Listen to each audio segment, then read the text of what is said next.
Chers amis, bienvenue dans ce parcours qui vous est proposé par l'équipe Emmanuel Kids de la communauté de l'Emmanuel.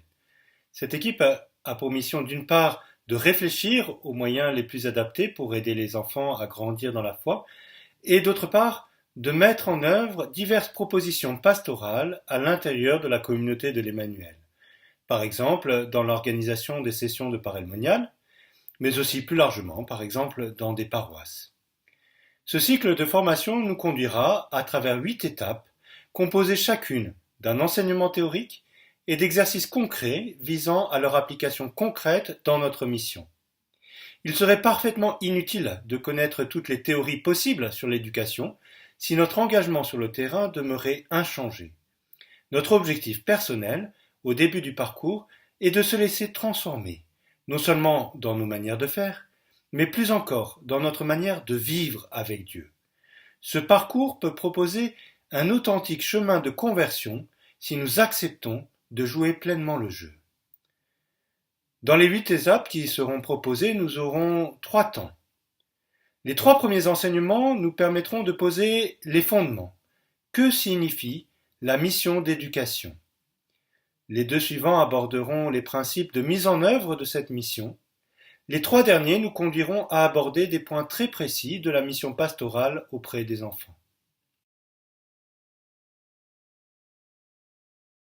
Dans notre première étape, nous allons nous laisser éclairer par la Bible sur ce qu'est la mission d'éducation. Nous le ferons d'abord en regardant la figure du Père qui éduque son peuple dans l'Ancien Testament. Dans une deuxième étape, nous regarderons l'attitude de Jésus qui fournit une double clé fondamentale pour notre mission d'éducation. Enfin, nous jetterons un coup d'œil sur l'attitude de saint Paul par rapport aux communautés chrétiennes qu'il fonde.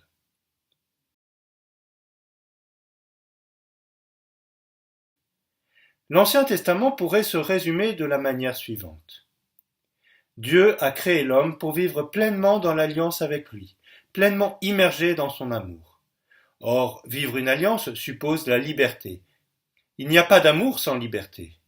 Dieu qui nous a créés par amour et pour l'amour, nous a donc donné la liberté.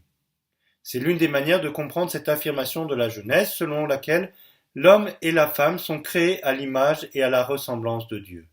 Ils sont créés libres. Le péché est un abus de la liberté. Nous avons utilisé notre liberté contre nature en nous détournant de Dieu.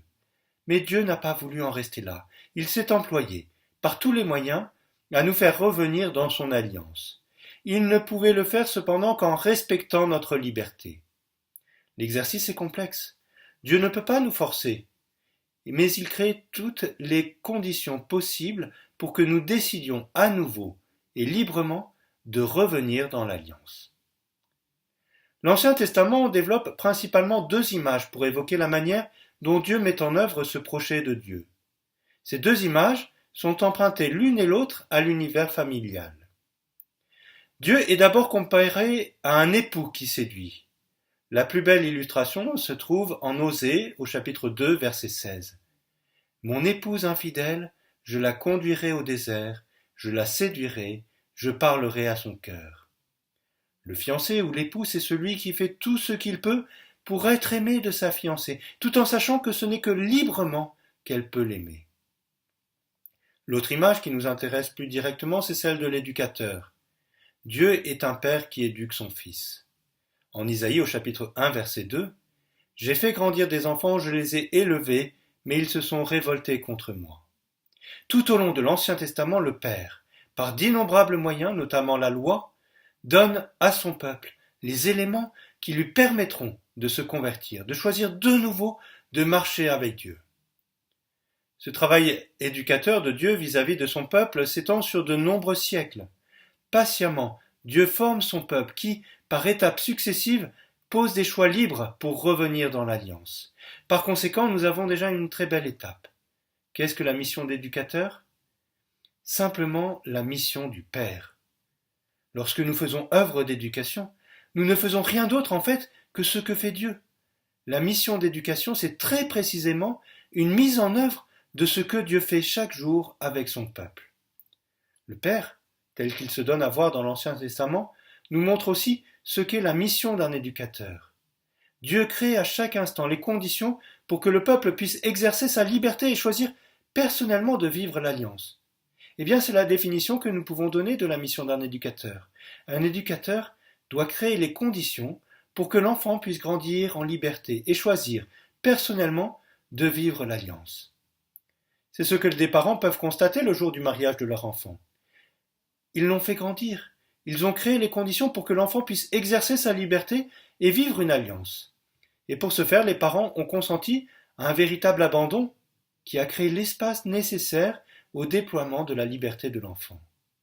Chacun de nous pourra voir dans son propre chemin comment il a bénéficié de l'éducation de Dieu, son Père. Dieu nous éduque personnellement, avec une infinie patience. Il ne nous force pas. Il se révèle à nous précisément au moment où nous sommes enfin capables de le choisir librement. Il nous séduit, il nous fait grandir. Aujourd'hui, le oui que nous disons personnellement à Dieu, ce n'est pas un oui de soumission, mais c'est bien un oui d'amour.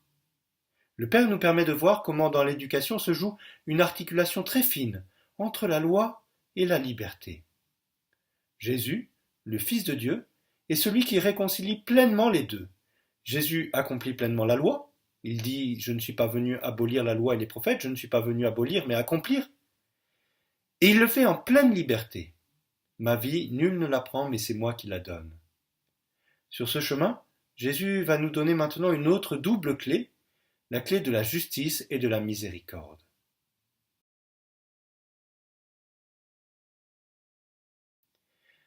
Indirectement, nous pourrions recueillir un certain nombre d'attitudes éducatrices de Jésus, principalement avec ses disciples.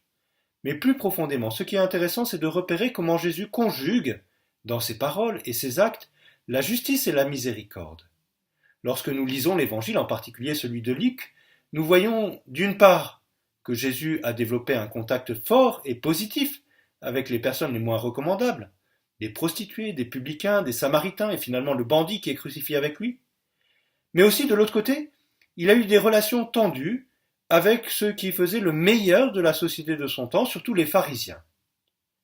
Ne nous trompons pas, ce n'est pas de la simple philanthropie. Il ne s'agit pas non plus uniquement d'inverser les catégories pour le plaisir. Les pharisiens, ce ne sont pas des fourbes et des hypocrites. Et les publicains, les prostituées, ils ne brillent pas par leur vertu. Jésus se situe vraiment à contre-courant. Et les pharisiens, qui étaient d'ailleurs loin d'être fermés à l'idée que Jésus pouvait parler de la part de Dieu, ils butent sur ce point.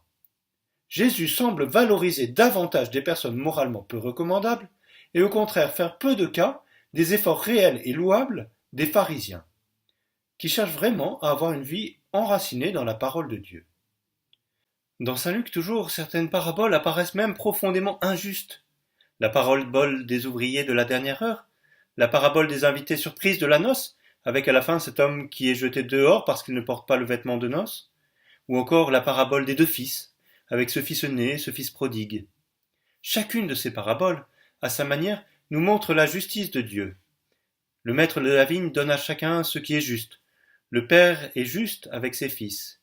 Mais au-delà, c'est surtout l'amour du Père, un amour qui dépasse la justice, qui est mis en évidence. Cette juste articulation entre la justice et la miséricorde, elle est probablement l'articulation la plus importante dans toute pastorale. Il ne s'agit pas d'un équilibre, mais bien d'une articulation. Il ne s'agit pas de doser la justice et la miséricorde, de contrebalancer l'une par l'autre. Jésus est 100% juste et 100% miséricordieux. Ces deux attributs ne se contredisent pas. Au contraire, la justice en Jésus est une expression de la miséricorde. Et la miséricorde est précisément ce dont ont besoin les personnes qu'il rencontre. La réaction que provoque cette attitude de Jésus est la jalousie. Et nous comprenons bien les pharisiens. Si nous, qui faisons de réels efforts pour correspondre à la parole de Dieu, nous sommes ainsi traités par ce Jésus, à quoi bon ces efforts? Et pourquoi Jésus ne nous montre-t-il pas plus de considération? Et la jalousie, depuis l'histoire de Caïn et Abel, peut aller jusqu'à la volonté même d'éliminer la personne. Jésus, lui, a vécu parfaitement cette articulation entre la justice et la miséricorde. Il s'est montré exigeant envers les personnes qu'il a rencontrées, en particulier ses apôtres, même les pharisiens aussi. Il leur a demandé des choses difficiles. Il l'a cependant toujours fait d'une manière humaine, attentive et au fond aimante. Jésus a éduqué avec un regard chargé d'amour. Il est allé jusqu'au cœur des personnes qu'il a rencontrées. Tout simplement, il a aimé, et nous le savons, l'amour fait grandir.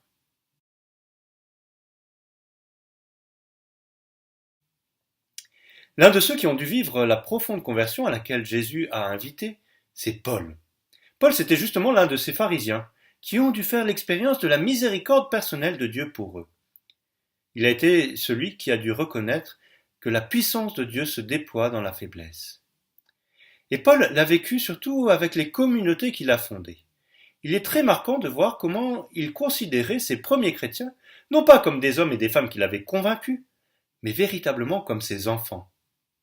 Aux Galates, avec lesquels Paul a de vraies difficultés, il écrit « Mes petits enfants, vous que j'enfante à nouveau dans la douleur, jusqu'à ce que le Christ soit formé en vous. » Et puis devant les Corinthiens, il est jaloux de sa paternité. Il leur dit « Je vous avertis comme mes enfants bien-aimés. Auriez-vous en effet des milliers de pédagogues dans le Christ que vous n'avez pas plusieurs pères, car c'est moi qui, par l'Évangile, vous ai engendré dans le Christ Jésus. » Nous l'avons bien vu, l'œuvre de Dieu pour son peuple, c'est une œuvre d'éducation. Dieu veut faire grandir son peuple en liberté. L'évangélisation, et c'est bien ce que vit Paul, est essentiellement une œuvre d'éducation. Évangéliser, c'est accueillir la personne vers laquelle nous sommes envoyés avec une infinie miséricorde, en l'accueillant telle qu'elle est, avec son poids de richesse et de souffrance. Évangéliser, ce n'est pas chercher à convaincre, mais proposer un chemin de croissance qui permettra à la personne de dire un vrai oui, libre et conscient en réponse à l'appel du Seigneur. Et puis inversement, éduquer d'une manière générale, et puis plus spécifiquement encore lorsqu'il s'agit de l'éducation dans la foi. Éduquer est une vraie œuvre d'évangélisation, et c'est peut-être même le cœur de l'évangélisation.